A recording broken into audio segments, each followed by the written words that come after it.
함께 보실 하나님 말씀은 욥기 37장 14절 말씀입니다. 욥이여 이것을 듣고 가만히 서서 하나님의 오묘한 일을 깨달으라. 본문은 엘리후라는 인물이 고난 가운데 있는 욥에게 건넨 권면의 말입니다. 욥은 한순간에 모든 것을 잃어버린 상황입니다. 사랑하는 자녀들을 잃고 많은 재산도 사라졌습니다. 몸에는 악창이 생겨 극심한 고통 가운데 있었습니다. 욥은 왜 이런 일이 자신에게 일어났는지 이해할 수 없었습니다. 그는 자신의 경험과 생각 안에서 이유를 찾으려 했고 끊임없이 질문하며 괴로워하고 있었습니다. 그때 엘리후는 욥에게 말합니다. 가만히 서서 하나님의 오묘한 일을 깨달으라. 여기서 가만히 서라는 말은 단순히 아무것도 하지 말라는 의미는 아닙니다. 자신의 생각과 감정에만 붙들려 있지 말고 하나님을 바라보라는 의미입니다. 오묘한 일이라는 것은 사람의 이해를 넘어서는 하나님의 깊은 계획과 일하심을 의미합니다. 엘리후는 이 오묘한 일을 깨달으라고 욥에게 말하고 있습니다. 깨닫는다는 것은 단순히 정보를 아는 것이 아니라 어떤 일을 깊이 살피고 분별하며 그 의미를 이해하는 것을 뜻합니다. 하나님이 어떤 분이신지 마음으로 깊이 바라보고 하나님의 일하심을 신뢰하라는 의미입니다.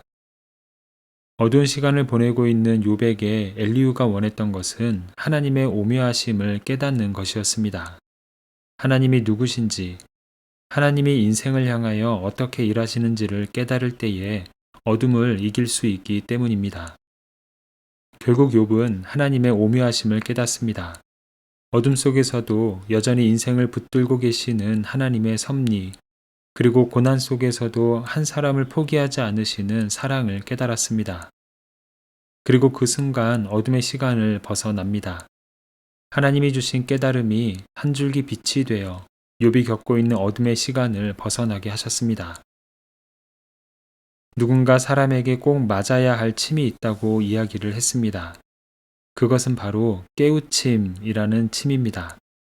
몸이 아플 때 침을 맞으면 막혀있던 곳이 풀리고 몸의 균형이 회복되듯 인생도 깨달음을 얻을 때에 비로소 방향과 중심이 바로 서게 된다는 의미입니다.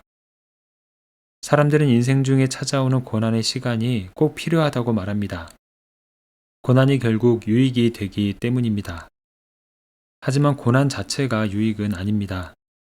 고난 속에서 얻게 되는 깨달음이 우리 인생을 바꾸어 줍니다. 하나님은 인생의 어두운 시간을 보내는 이들을 향해 깨달음을 주십니다. 실패와 수치의 자리에 주저앉아 있는 이들에게는 하나님은 우리의 성공이 아닌 우리 자신을 사랑하신다는 진리로 다시 일으켜 세우십니다. 관계의 상처로 마음의 문을 굳게 닫은 이들에게는 인간의 사랑 너머에 결코 변하지 않는 하나님의 사랑이 있다는 것을 조용히 깨닫게 하십니다. 사랑하는 사람을 잃어 슬퍼하는 이들에게는 이 땅의 이별이 끝이 아니라는 영혼에 대한 소망을 보여주십니다. 이렇게 하나님은 어두운 시간을 보내는 우리에게 한 줄기 빛처럼 다가오십니다.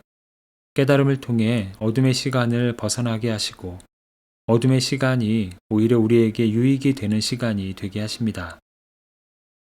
성경은 깨달음의 근원인 지혜와 지식이 그리스도께 있다고 말합니다.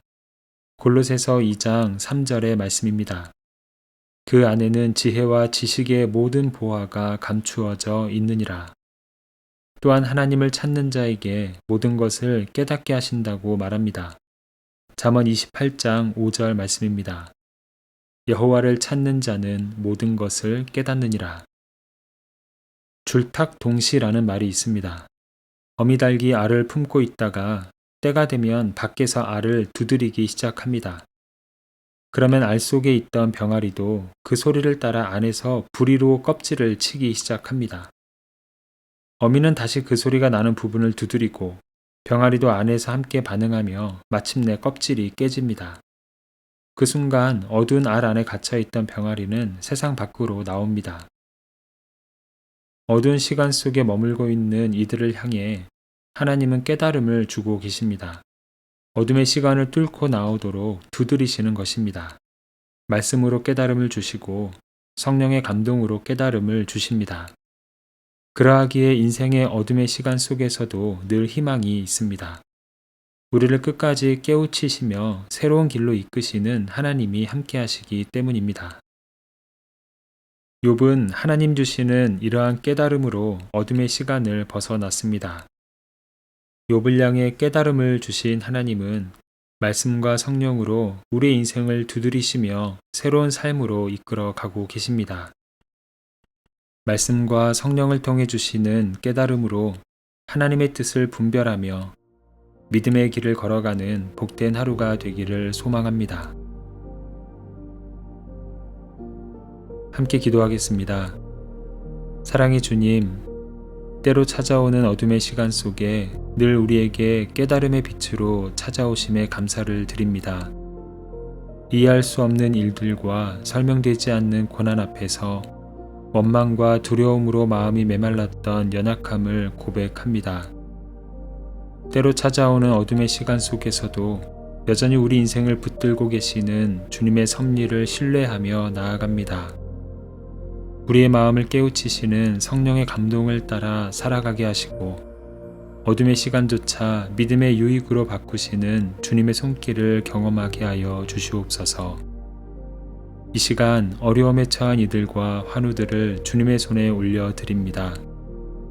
길이 보이지 않는 현실 앞에서 낙심하고 있는 이들에게 새 힘과 소망을 더하여 주시고 주님이 함께하고 계심을 깊이 경험하는 인생이 되게 하여 주시옵소서. 병상 가운데 있는 환우들의 연약한 육신을 붙들어 주시고 치료의 모든 과정 가운데 선한 손길로 함께하여 주시옵소서. 모든 상황 속에서 우리를 돌보시는 주님을 의지하며 끝까지 믿음으로 살아가는 삶이 되게 하여 주시옵소서. 예수 그리스도의 이름으로 기도합니다. 아멘. 이제 각자 가지고 있는 기도의 제목으로 기도하고 말씀 중 깨달은 내용과 말씀의 열매가 풍성한 삶이 되기를 바라며 기도하기 원합니다. 특별히 오늘은 어려움에 처한 이들과 환우들을 주님의 손에 올려드리며 중보하는 시간입니다. 이제 다 함께 이러한 기도 제목으로 기도의 자리로 나아갑니다.